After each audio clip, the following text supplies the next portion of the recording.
শাঁসগুলো খেয়ে নিয়েছি কোপ্তা বানিয়ে, আজকে খোসাগুলো বাটা করব।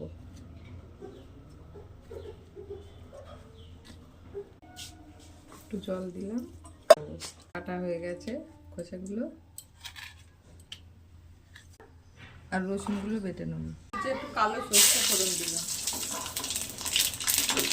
কাঁচা লঙ্কা বাটাটা দিয়ে দিলাম, একটু জল দিলাম, একটু হলুদ দিলাম, লবণ দিলাম,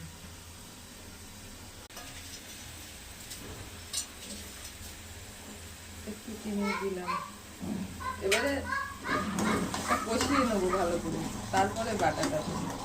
রসুনটা হয়ে গেছে কষানো, এবার দিয়ে দিলাম খোসা বাটাটা, কলা, কাঁচা কলা খোসা।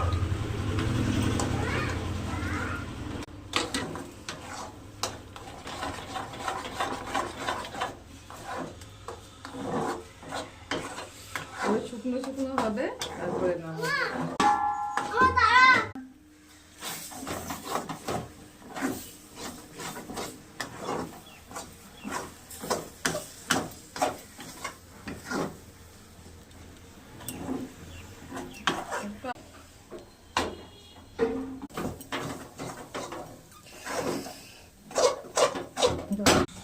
কাঁচা কলার খোসা বাটা,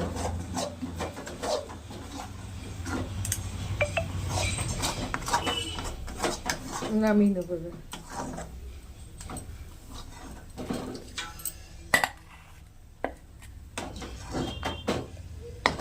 খোসা বাটা, খোসাগুলো না ফেলে এভাবে বেটে খাবে।